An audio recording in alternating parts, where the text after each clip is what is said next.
The only contact that I've been able to have with her is through my parents, and that can only be regarding visitations and pickups and drop-offs and stuff like that.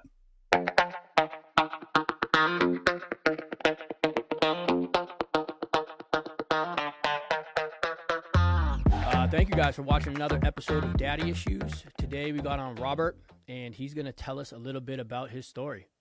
So, I don't think my story is much different than a lot of other fathers, or they're going through the same sort of thing, but regardless, it's never easy. So, it's a very long story, but I'll try to make it as short as possible. And then if you have questions, just jump right in, and I have no problem answering any of them. So, long story short, back in January, my wife and I, we were living in our house in Greenfield, and everything was fine. Nothing more than, normal marital issues and arguments. Got to save money here, got to do this instead of that. We can't take this vacation this year, but maybe we can do it next year, that sort of thing.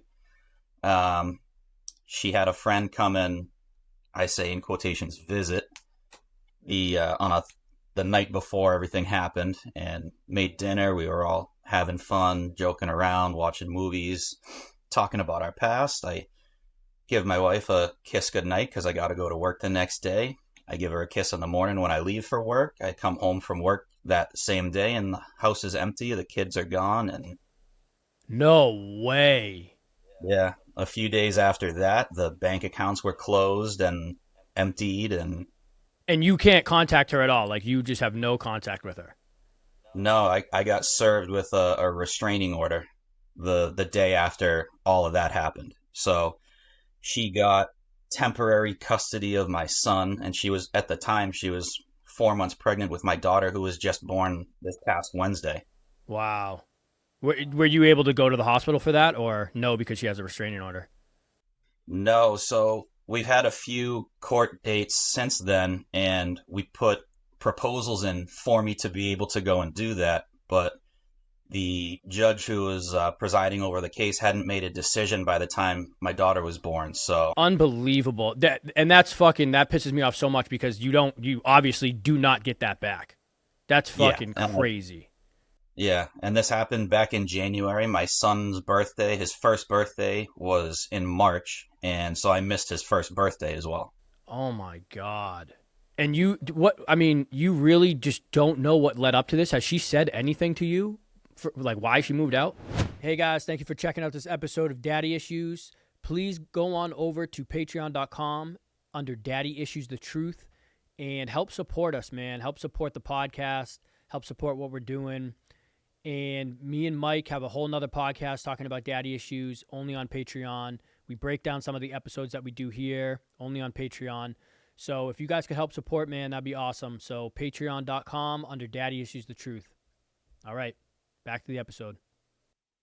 The only contact that I've been able to have with her is through my parents, and that can only be regarding visitations and pickups and drop-offs and stuff like that. Wow. I am so sorry to hear that. And obviously she had that planned, having her friend come and do that, but holy shit.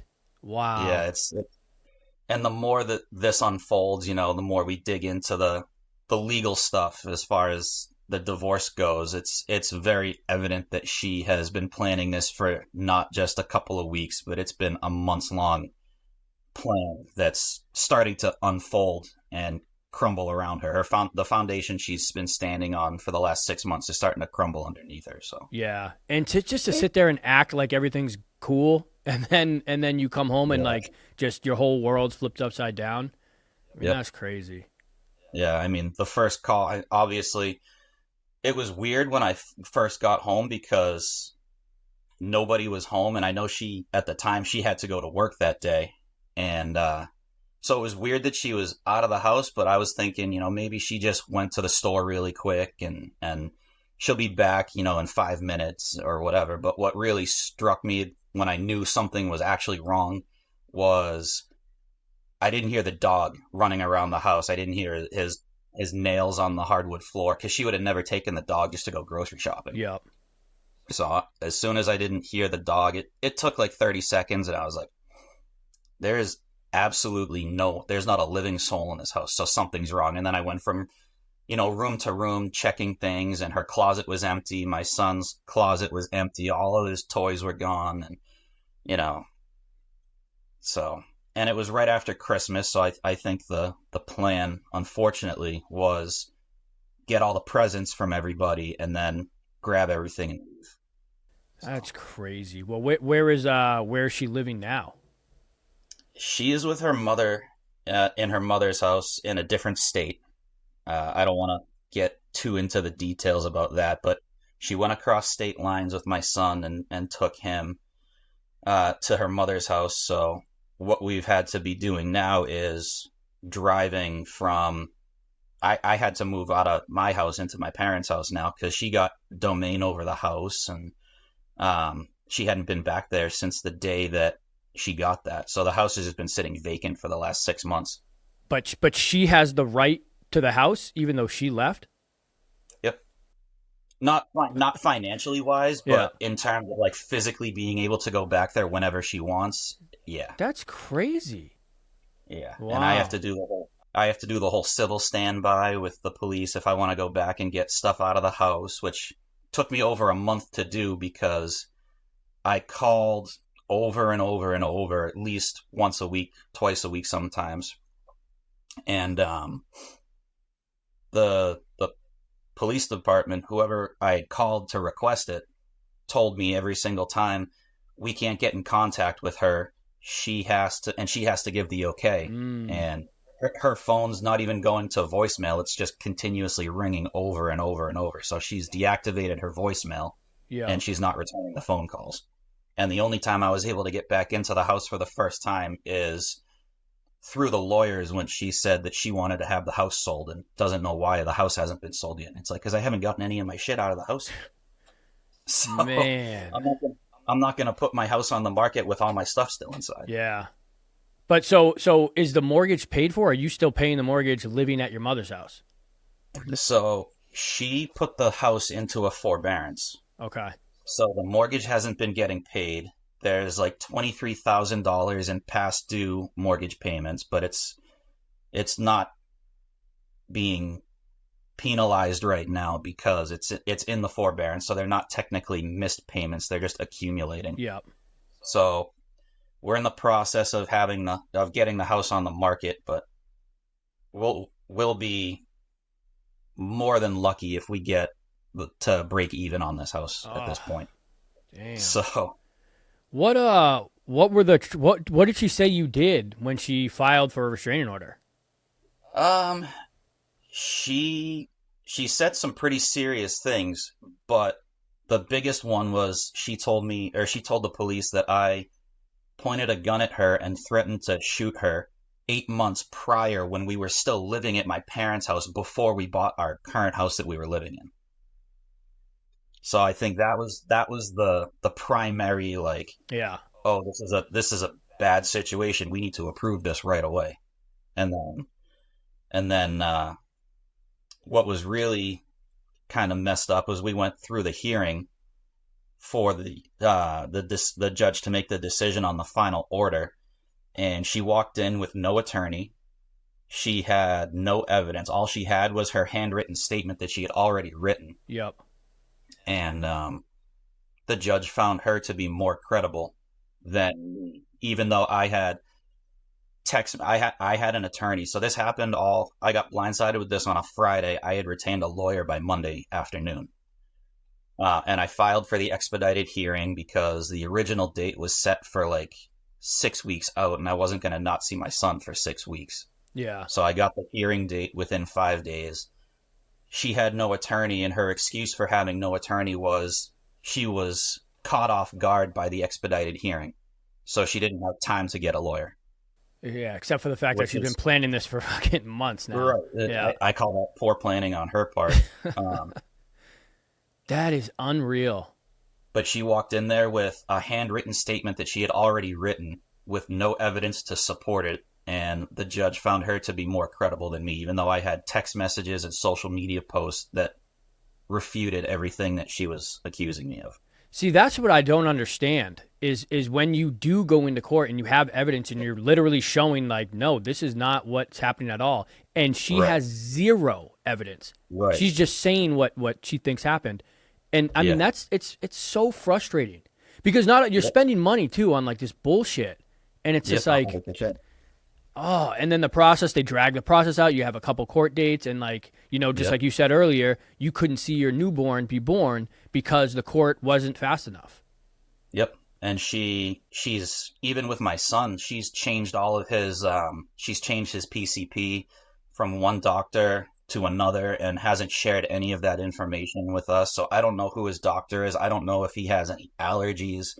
She won't even allow us to have a copy of his medical insurance stuff because God forbid if anything ever happened while he was visiting with us and we had to bring him to the hospital, we have no medical information on him because she switched it all over and she won't share it. It's just so stupid. Like, it just makes no sense. She's clearly not thinking about the kids. Yeah, it's very selfish and immature, and she's so driven by money at this point that I think it was the second time I was able to get back into the house to get some more of my stuff. I was in his bedroom just looking around, and I saw his piggy bank that he got when he was first born. Um, my mother had bought him a porcelain piggy bank, and my sister put a decal with his name on it. And I saw that was still sitting on a shelf, and I was like, "Oh, I'm gonna take that because she obviously doesn't want it. It's still here, and at this point, it's been like 2 months post, incident. So I'm gonna take it because I like it, and he'll be able to have it." And that piggy bank had close to $500 in it between checks that my family had written for him so that we could open a bank account and cash for different holidays and things like that. The piggy bank was empty. So she emptied the piggy bank and left it at the house. I can't say what she did with it, but I was talking to my sister and she said, yeah, no, she cashed that check that I wrote for Dylan like a month ago. Wow.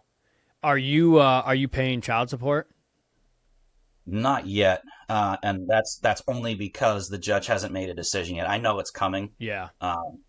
but because the judge hasn't made a decision on anything yet, I'm not paying it right now, and they're trying to get back paid child support or retroactive child support going back to January, which they calculated to be something in the ballpark of like $2,700. So it's unbelievable. It's Yeah, unbelievable how they fucking treat this system. I actually had a guy on, Dave, who really broke down. I'll send it to you after this, but he really broke down the whole child support yeah, issue as men. I was like, holy shit. There's stuff you can do. It's just how far you want to go with it. But right. yeah, it was pretty wild. Yeah, and she was trying to get alimony out of me as well, and I have no shame in saying she was the breadwinner in the relationship. She had a very good job um, in the healthcare field, um, and I was doing HVAC and refrigeration and stuff like that. So, but she was trying to get alimony out of that, and even this judge that presided over the first initial case that before family court, the first couple of hearings were for the restraining order. Even he looked at her and he was like, "Yeah, that's not going to happen." So, Yeah. Jesus. Man, I'm so sorry to hear that because it's still so new too. It's so fresh. Do you get to see your newborn at all? so she was born this past Wednesday. They didn't tell us that she was born until Thursday, and then when my mother had said, "Can we see her?" her mother had responded to my mom saying, "You can see her when you pick up your son on or his son on Saturday," knowing that I couldn't be there because of the RO because they're forcing us to drive to their house Yeah. to pick him up for the visitation. How far of a drive is that? And that's your mom driving that over there, right? That's yeah, either Yeah. one of my parents. Yeah. Yeah. Um, It's about a 45-minute ride. So on paper, my visitation with him right now is 9 hours a week, but it's realistically 6 hours because of with the driving the back and forth. travel. Yep. And it's not like I can go there Right. and see him and be in the car with him like that. So, it's, Man. Are they going to make her end up moving back to the state since she left well, and wasn't allowed to? that's what I'm curious about because it goes both ways. One-sided for her, one-sided for me. She took him across state lines, which she's not allowed to do, but where I ended up having to move back in with my parents, technically speaking, where she moved to is closer to my parents' house than it would have been if she stayed at our house. So Okay. mileage wise, she's actually closer, but she Yeah. still took him across state lines. So I don't know what could happen with that. They could sit there and say, yeah, you took him across state lines, so you have to come back. Or they could say, well, you're technically closer to him than where you would have been if you stayed at your guy's house. Yeah, I'm sure they'll go with the more convenient, you know what I mean? Like they're not going to punish her for that. Right, and she'll argue that she's established in the area with a new job and traveling, having to move back to New Hampshire and traveling to work that much further makes it a hindrance on her. But I mean, her rationale for forcing us to drive to her mother's house back and forth to just pick him up was it was unhealthy for her to drive because she was pregnant. So it's just like it's first grade excuses for adult conversations and problems. Yeah, and I'm surprised her family, her mother and things like that aren't like, "What are you doing?" Like understanding that this is not healthy and okay and trying to kind of Right. talk her out of it. That's pretty wild. Well, I think a lot of what she's doing now has a lot to do with how she grew up. Mm, Because in my own opinion, her mother is the root cause of her problems that she has. But at the same time, when we were together, she acknowledged that about her mother. So it's kind of like she was pre-exposed to acting the way that she does, but she was aware of it enough to the point where you would think you would try to break that cycle, and she just hasn't. She's just, it's like she's reverting back to what she feels comfortable with, which is a single parent household with, you know, I thought it was the weirdest thing. Whenever she would talk to her mother, they would never tell each other that they loved each other at the end of a phone call. It's like, I'm like, you don't tell your mom you love her? She's like, no, we never have. I'm like, that's weird. yeah. That is strange. I even say "I love you" to my dad every time I'm like get off Yeah, the I phone. mean, Yeah, me and my brother, we're only 13 months apart, and it might sound weird to other people, but every time he walks out the door, I tell him I love him too. yeah. But Man, it's just tough that she can't realize that this is not. I mean, not only hurting both of you, it's going to hurt both of you financially and mentally yeah, and everything else, but it's going to hurt your kids too. You know, right, not being and able to grow up with having you in their lives consistently. Like, I right, mean, that's just. and that's all I've ever wanted my whole life was, you see the videos online of like the mom is video recording the little kid, and they hear the garage door open, and she's like, "Who's that?" Dada's home from work. I'm never gonna get that unless something miraculously drastic happens and I end up with full permanent custody, which I don't foresee that happening because on paper she's an absolute rock star, but behind the scenes is where the nightmare starts.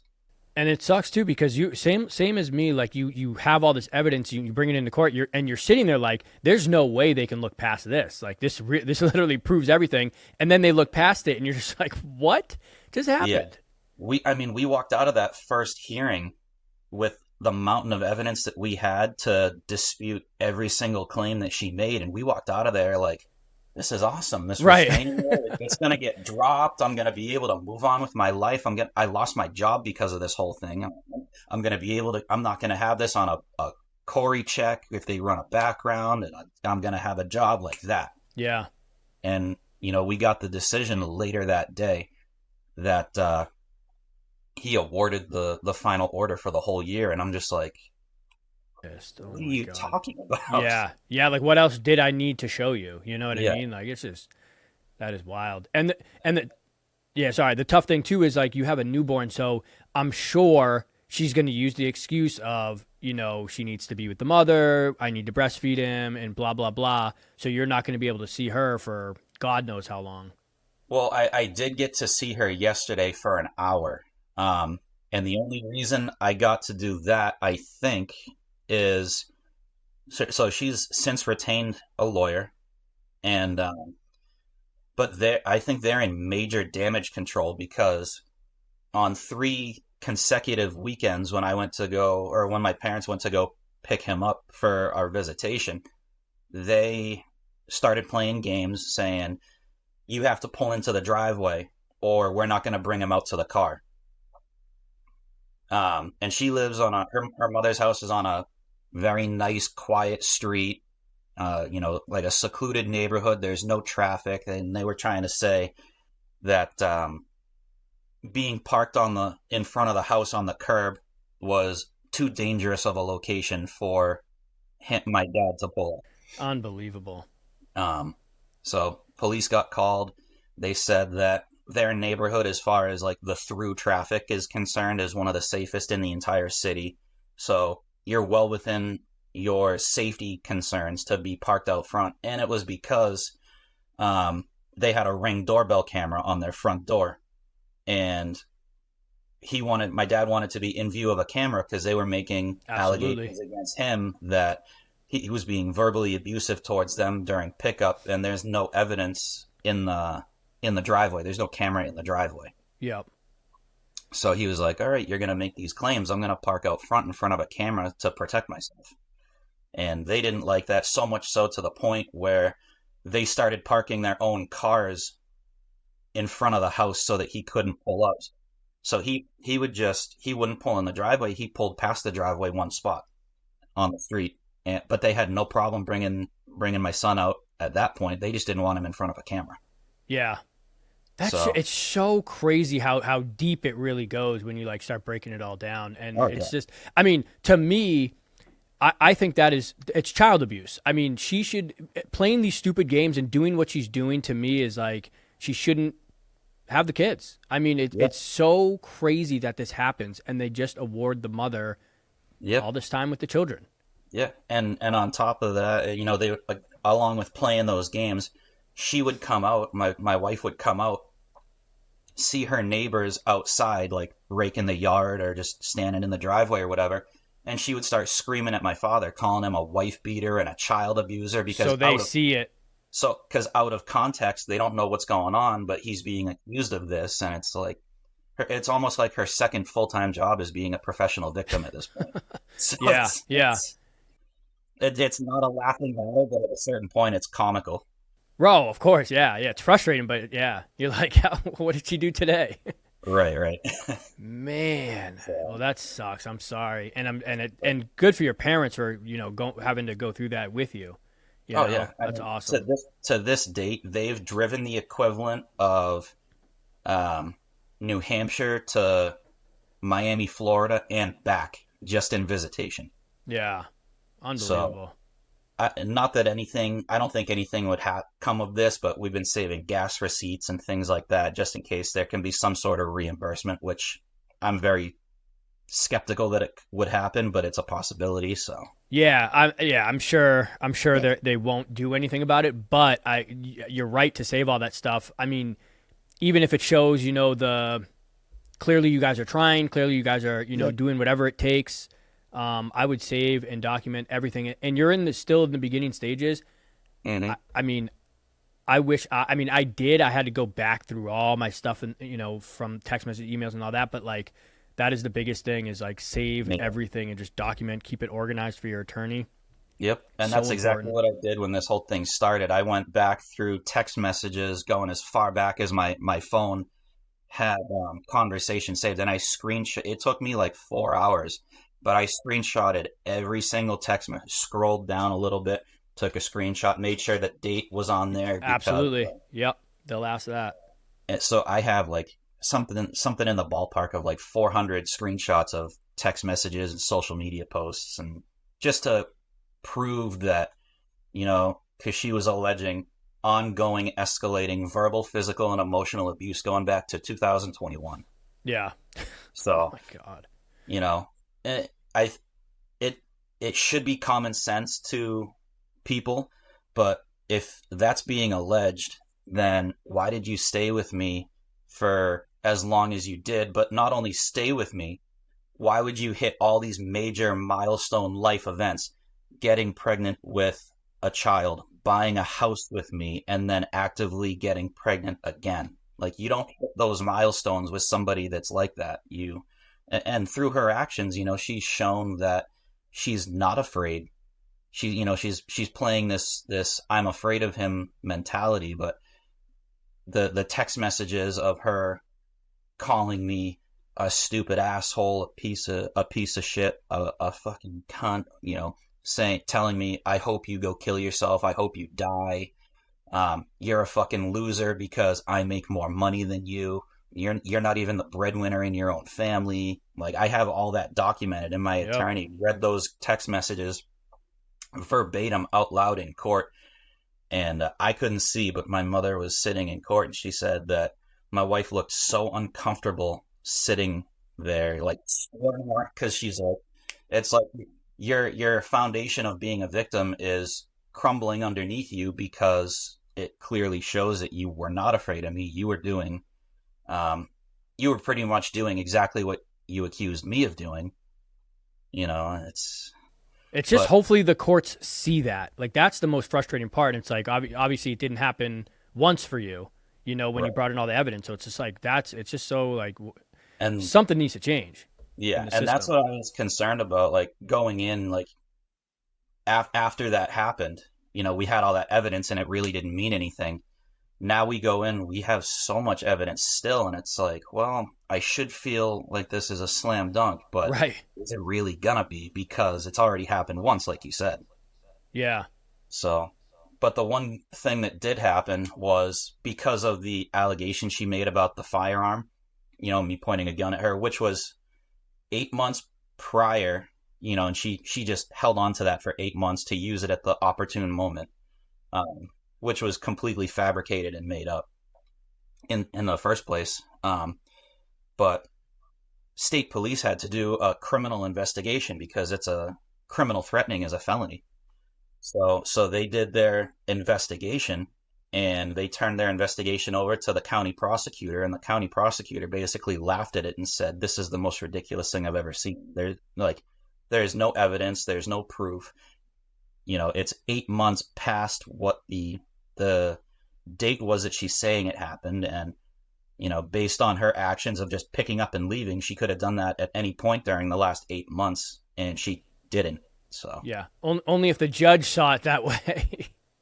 Yeah, I can't give any. I'm not going to give any names of the judges or anything Yeah. like that. But he had mentioned he was aged out of the New Hampshire retirement system, so he was no longer even an acting judge. He was considered a retired judge who was redesignated as a marital referee. And then he said that he had no experience in family court. So why was he presiding over I guess somebody could argue that a restraining order hearing is not a family court issue, but it involved family court issues as far as visitation and a parenting plan and things like that. So why is he presiding over something he has no experience with? Yeah. Yeah. So, what else? Did when she moved out because the it all got filed in New Hampshire, but then she went to like Massachusetts or something or a different state. Yeah, she went to a different state. I won't say which one, Yeah. but she's Sorry. still in New England. But Yeah, but I'm just surprised that because sometimes people will do that. They'll move out, but then they'll file in that state because then everything's yeah, done in that state. I mean, New Hampshire's in my case, it's not good, but it's supposedly not bad. I think Maine's a little worse than New hmm Hampshire is with like parenting and all that. But yeah, yeah, hopefully you'll get a good schedule. But yeah. It would just be a small little internal victory for me if the court said she had to move back to New Hampshire. Just kind of like a yeah, yeah, one for the Gipper. I finally got one that goes my way. right. Even though But you got to drive further to see your kid, it's like yeah, we still yeah. got it. Yeah. So Well, that's the other thing. She would have to find a place to live in New Hampshire because neither one of us can afford the house on our own. So the house is going to be sold. So she would have to find an apartment or something like that. But I mean, it's like you said, I'm in the very beginning stages of this, even though it feels like it's been going on forever. In the grand scheme of things, 6 months is nothing compared to the next 18 years minimum that I'm going to be dealing with this. So, Yep. um, hopefully, in a future parenting plan, there'll be something in the works of like both parties need to reside in New Hampshire, no further than X amount of miles apart, and the kids are. The hard part is right now, neither one of my children are obviously a school age, Right. so they're not established in a school system. So she can try to get them into a daycare or something and say, oh, look, they're established in this area, they have friends, and but Yeah, and that's the power she has, that she can do that now and kind of play that to her advantage because she has the kids. right. Yeah. So, but I did get to see my daughter for an hour yesterday And that was your first because time seeing her. yeah, Oh, after she was born on so what Wednesday, Thursday, Friday. So 4 days post birth was the first time I got to see her for only an hour. did you get to hold her and stuff? Yeah, Yeah, awesome. I didn't put her down the entire time. Yeah. And her mother did drive. We had to drive all the way to close to her mother's house, um, but to an elementary school parking lot, and her mother drove 30 seconds around the corner. And it was almost like she wasn't hovering over me, but she was no further than 10 feet away from me the whole time. Yeah, So which it's like God. I fully embraced every minute that I had with my daughter at the time, but it was kind of sullied by the fact that this person that I despise almost as much as my soon to be ex-wife right now was standing right there just watching me the whole time. Yeah. Yep. But I made the most of it, and like I was saying earlier, I think they're in damage control because of the amount of times we've had to call the police just for them to hand over my son for visitation. I think their attorney was like, you need to let him see her because he already has the documentation of you being so uncooperative. You need to make a plan to let him see her so that we can start to make ourselves look better or something. And that's just my thoughts. I don't know if that's what actually happened, but with everything that they've done thus far, I can't imagine that out of the kindness of their own hearts, they were sitting there saying, "Would you like to see her? Like, I'm Right. here." And when she did show up, it was almost like she was portraying herself as God's gift to the world. Like, I'm here voluntarily. Like, I don't have to be here. It's like, get off the cross. We need the wood right now. Yeah. Uh, Oh my God, man. Wow. Well, I feel for you. That's tough, and especially it's so fresh too. But at least you got to be able to hold your daughter for the first time the other day. yeah, That's awesome. yeah, absolutely. It was, you know, any father knows this, but it's like as soon as you hold a newborn that's yours, and like you instantly turn into mush. Yeah. Yeah. Regardless of whether you're a son or a daughter, you turn into mush, and it's the most vulnerable but best feeling in the world. Yeah. So Well, thank you so much, Rob, yeah, for sharing your absolutely. story, man. I really appreciate it, and sorry that you're going through this, but big shout out to your parents, man. That's awesome that you have them to have your back like they Yeah, do. and it's not just my parents, but they, my brother and my sister, my sister-in-law, my whole family is the even my extended family in other parts of the country. I mean, my parents are the ones doing the legwork, but I have the support of so many people right now that It's it's huge. it's overwhelming how good it feels to have everybody and friends and even mutual friends that my wife and I used to have are looking at her like you're not doing the right thing, like you're 100% in the wrong. So that's another little small victory is our mutual friends that we had are looking at her like she's the problem. So Yeah, they're starting to see what's really going on. Yeah, yeah, but that I yeah, mean, it's so big to have those people have your back and just to be in your life because you literally lost everything and then you have to rebuild everything from right, scratch. So if you don't have anyone backing you up like that, it's right, it's so much harder. yeah, So that's yeah. awesome. Well, thank you, man. Thank you so much for coming on. I appreciate that. Yeah, absolutely. Hopefully, in the future things turn around and maybe I'll have a more positive story to That would be tell. great. Yeah, no, we'll definitely love an update. Yeah, because it's so Yeah, fresh. So, absolutely. yo, I don't want to keep hitting you guys with it, but please come support over on patreon.com under Daddy Issues the Truth. It would mean a lot. We really put a lot of work into this podcast. So if you guys have time and you guys like the content that you're getting, it would be a huge help if you guys could support us over on patreon.com under Daddy Issues the Truth. All right. Thank you guys. Me down. You can hold me down. You can hold me down. You can hold me down.